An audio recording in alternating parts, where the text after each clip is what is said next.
Paz do Senhor Jesus para todo o povo de Deus. Mais uma vez, aqui estamos para dar continuidade a estas palavras que o Senhor tem colocado no meu coração para falar com todos vocês. Então, nós vimos no vídeo anterior que o Senhor tem um dom que se encaixa perfeitamente em você. O chamado de Deus na vida de Moisés não poderia ser na vida de mais ninguém. Moisés até tentou transferir o chamado dele para Arão, mas Deus disse: é com você. Deus deu um dom para Elias e não tinha outro que pudesse ficar no lugar de Elias. Era de Elias. Deus tem um dom para colocar na tua vida, que se encaixa na tua vida, e você vai poder crescer com este dom, aleluia, servindo no corpo de Cristo, e muitos outros dons poderão vir acompanhar este dom principal na tua vida, que pode se tornar um ministério que vai trazer para Cristo muitas almas. Eu não sei quantas almas eu ganhei até hoje. Não, Deus o sabe, mas muitos diretamente, muitos indiretamente, aleluia, porque nós temos consagrado a nossa vida a Jesus. Ninguém sabe o preço de uma consagração, de um ministério santo. É o Senhor Jesus que me faz santo, é o Senhor Jesus que faz você santo, através do Espírito Santo, quando nós damos lugar para Ele. Não apagueis o Espírito, você não pode esquecer. Talvez você esteja apagando o Espírito Santo na tua vida, então não faça assim. Deixa o Espírito Santo fluir na tua vida, faça o que Ele te manda fazer. Vamos continuar, mas vamos ler um texto da palavra de Deus que está lá em 1 Coríntios capítulo 12, a partir do versículo 12. É um texto um pouco longo e nós vamos ler dinamicamente. Preste atenção. Porque assim como o corpo é um e tem muitos membros, e todos os membros, sendo muitos, constituem um só corpo, assim também com respeito a Cristo. Pois em um só Espírito todos nós fomos batizados em um corpo, quer judeu, quer grego, quer escravos, quer livres, e todos nós foi dado beber de um só Espírito. Porque também o corpo não é só membro, mas muitos membros. Se o pé disser, porque não sou mão, não sou do corpo, nem por isso deixa de ser do corpo. Se o ouvido disser, porque não sou olho, não sou do corpo, nem por isso deixa de ser. Se todo o corpo fosse olho, onde estaria o ouvido? Se todo fosse ouvido, onde estaria o olfato? Mas Deus dispôs os membros, colocando cada um deles no corpo como lhe aprouve. Se todos, porém, fossem um só membro, onde estaria o corpo? O certo é que há muitos membros, mas um só corpo. Não podem os olhos dizer à mão, não precisamos de ti. Nem ainda a cabeça aos pés, não precisamos de vós. Pelo contrário, os membros do corpo que parecem ser mais fracos são necessários. Preste atenção nesse versículo que eu vou falar muito sobre ele. E os que nos parecem menos dignos no corpo, estes damos muito maior honra. Também os que em nós não são decorosos, revestimos de especial honra. Mas os nossos membros nobres não têm necessidade disso. Contudo, Deus coordenou o corpo, concedendo muito mais honra àquilo que menos tinha, para que não haja divisão no corpo. Pelo contrário, cooperem os membros com igual cuidado em favor uns dos outros. Somente até aqui. Então, o corpo é de Cristo e o corpo tem muitos membros. Há membros inferiores e membros superiores. Há membros que podemos dizer mais poderosos, há outros membros que nós podemos dizer mais fracos. Há membros que, olha, ele aparece mais, né? Os olhos, o ouvido, o nariz, a boca, quer dizer, a audição. Não é verdade? Nós precisamos da audição. Aleluia! Você precisa sentir o gosto na sua boca. Você precisa sentir o cheiro das coisas. Você precisa ver. Talvez estes são os de maiores destaque. Aí vem as mãos, vem as pernas, vem os pés. E por dentro de nós tem um que ele tem um grande destaque, é o coração. E por aí vai. Cada um tem sua função. Mas o olho não pode dizer para o ouvido, não preciso de você, nem o ouvido dizer para o nariz, não preciso de você. Não, uns precisam dos outros. Assim é no corpo de Cristo. A igreja precisa ter um evangelista, a igreja precisa ter o seu pastor, a igreja precisa ter o profeta, a igreja precisa ter o vidente, o profeta vidente, o profeta que profetiza, o profeta que fala da parte do Senhor. Se numa igreja estiver faltando um desses, essa igreja está doente. Aleluia! Existem pastores que não creem nesse dom e naquele outro dom, diz que isso aqui é coisa do antigo. Não, Deus não mudou, Deus é sempre novo, Deus não envelhece. A igreja é sempre nova, ela não envelhece. A palavra de Deus é sempre nova, ela não envelhece. Ora, quando eu estava na igreja batista, não tinha operação dos dons. Por quê? Porque eles não tinham descoberto isso. Mas aqueles que lá naquele lugar se renovaram para a obra pentecostal, saíram de lá e fundaram a igreja batista renovada, que é uma igreja pentecostal que crê nos dons do Espírito Santo. Lá tem dons de língua, lá tem batismo com o Espírito Santo, na evidência de falar em línguas, lá tem profecia, lá tem visões, lá tem revelação, lá tem os sinais de Deus, lá tem a cura divina. E por que não acontece nessas igrejas onde não tem essas operações? Porque eles não creem. Tudo na obra de Deus tem que ser feito pela fé. Então nós vimos aqui que a palavra de Deus está dizendo que existem aqueles membros que são inferiores e que ele nem é percebido. No nosso corpo nós temos o apêndice, não é? E para que serve o apêndice? Você já procurou saber? O apêndice não somente serve para te matar, porque se você tiver o apêndice supurado e não correr, tu morre, porque o teu corpo vai ficar todo contaminado. Mas durante muitos anos acharam que este apêndice era só um fóssil, um vestígio da evolução. Quer dizer, não servia para nada, só servia para a história, mas que história! E largaram o apêndice para lá. Mas em 2007, nos Estados Unidos, numa cidade de Duke, ou Universidade de Duke, cientistas descobriram para que serve o apêndice no nosso corpo. Aleluia! O apêndice serve para abrigar bactérias que ajudam na nossa digestão. Pronto. Deus não erra. Ele está lá. Se ele está lá, ele está cheio lá de bactéria lá. Aleluia. Para que serve? Sai de lá e vai direto para a digestão, para auxiliar a digestão. Está vendo para que serve o apêndice? Talvez você não sabia. Talvez lá na sua igreja tenha alguém lá jogado de canto e ele, por não ser muito instruído, ou o pastor deixou de instruir a ele, ou irmão, você é tímido, você é isso, você é aquilo. Conta a história de uma moça que queria ser missionária, mas ela não podia ser missionária, porque ela era paralítica. E diz que ela ficou muito triste, ela ficou paralítica.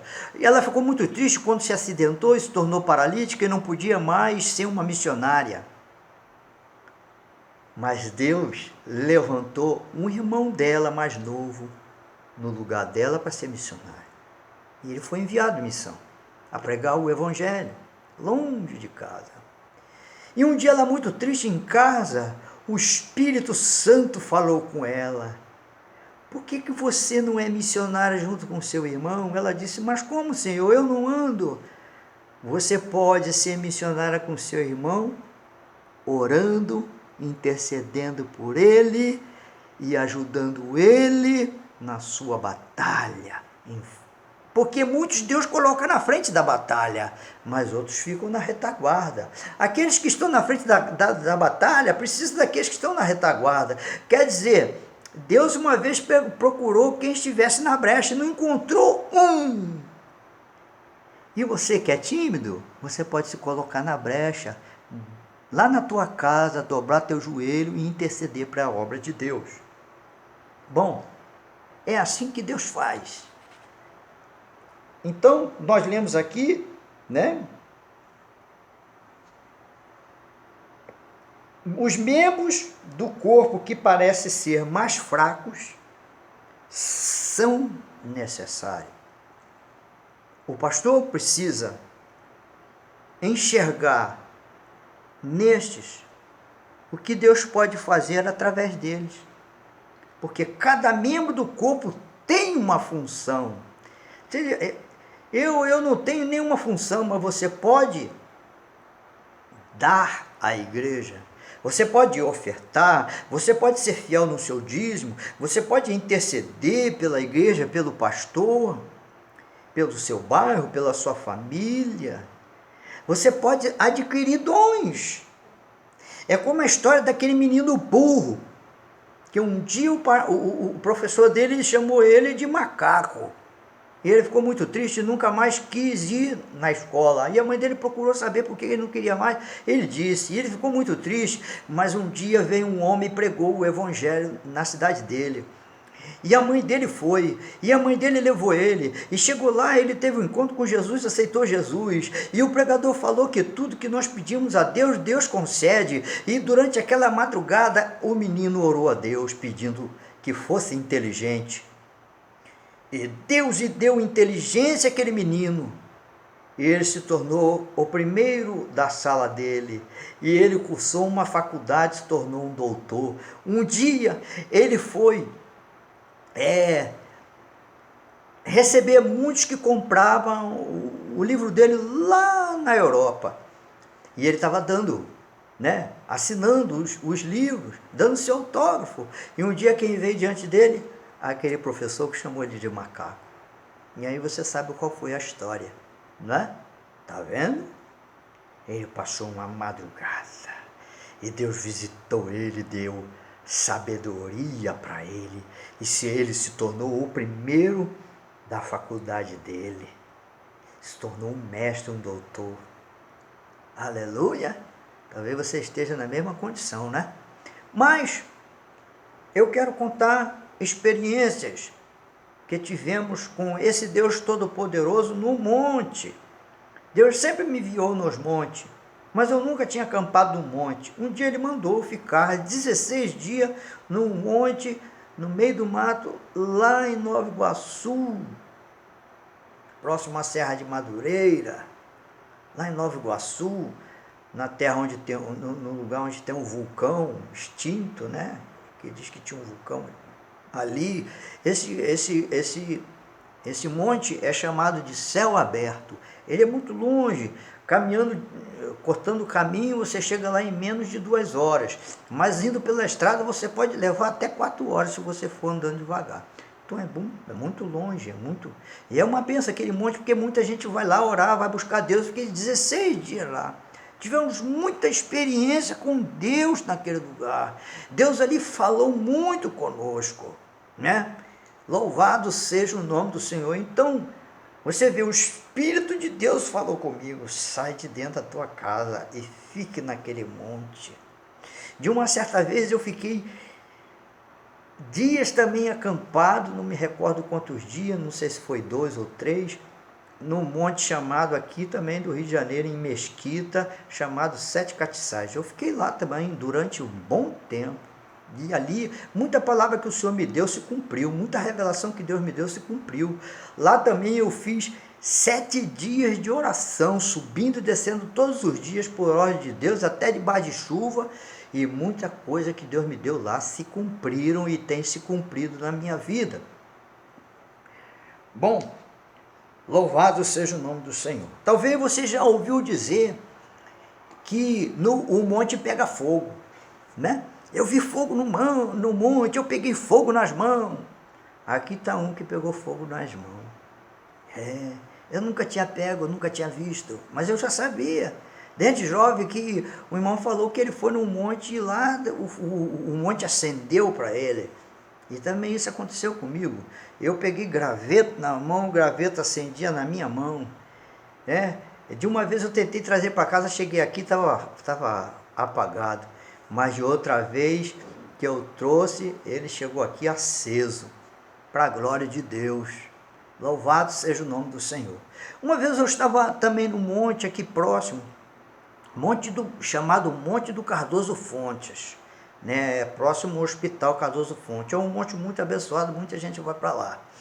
E uma certa vez eu estava no monte orando, e chegou a hora de descer, eu vim descendo. Você sabe o que aconteceu comigo? Talvez você nunca teve essa experiência, mas essa experiência é verdadeira, está lá em Atos dos Apóstolos. Os crentes ficaram embriagados. Eu fiquei embriagado do Espírito. Sabe que ficar embriagado do Espírito, você fica tonto. Você não consegue se segurar. Eu desci um monte segurando nas árvores. E quem me viu olhava para mim, não estava entendendo o que estava acontecendo, mas eu estava embriagado do Espírito. Aleluia! E eu não conseguia ficar aprumado, eu não conseguia andar normal, porque o Senhor me encheu e me fez manifestar em mim a embriaguez do Espírito Santo. Enchei-vos do Espírito Santo. O crente tem que andar no óleo. O pote dele não pode ficar vazio, não. Satanás luta para que o meu pote fique vazio. Luta contra você para que teu pote fique vazio. O seu vaso fica vazio, mas não pode ficar vazio. Louvado seja o nome do Senhor. Aleluia. Uma certa vez também, Deus mandou eu voltar lá, né, no monte, céu aberto, lá em Nova Iguaçu. E eu fui. E quando eu fui pela manhã cedinho, eu cheguei lá e fiquei lá, e o Espírito de Deus falou para mim que ele ia fazer o monte ficar vazio e só eu e ele iria ficar no monte. Eu e Deus somente. Mas aquele monte estava cheio naquele dia quando eu cheguei. E foi chegando muita gente, e era 9, 10, 11, meio-dia, e o povo chega muito nesse período para entregar o jejum meio-dia, e depois desce, outros ficam até 2 horas, e foi vindo, gente foi descendo, e quando foi assim, por volta de 2 horas, desceu todo mundo, aí agora mesmo subiu um casal, eu falei, isso, Senhor, subiu um casal aí. O senhor disse que eu vou ficar sozinho, então quer dizer que eu vou ficar até mais tarde. E ali nós ficamos até mais tarde. E eu falei, Senhor, então esse casal está aí. O Senhor falou para mim assim, eu vou tirar eles daqui. Irmão, de repente aconteceu uma confusão no meio daqueles dois, no meio daquele casal que eles desceram rapidamente. Eu achei que eles estavam discutindo, alguma coisa estava acontecendo lá, eles não estavam se dando bem, muito bem, e desceu. Deus tirou eles de lá e ali eu fiquei. E o Espírito de Deus falou assim para mim, vou passar no monte, aleluia, e eu fiquei ali, e estava tudo sereninho, de repente começou a ventar, e foi ventando, quebrando árvore, quebrando tudo, e eu procurei ficar em campo aberto, e eu sabia que Deus não ia deixar acontecer nada comigo, e foi quebrando tudo, de repente a minha visão se abriu, e eu vi um exército de anjos passar, anjos de toda qualidade, anjos um diferente do outro, aleluia, e o Senhor falava comigo, este é o exército que peleja na terra, aleluia, louvado seja o nome do Senhor. Foi uma das fortes experiências que nós tivemos no monte, junto com esse Deus Todo-Poderoso.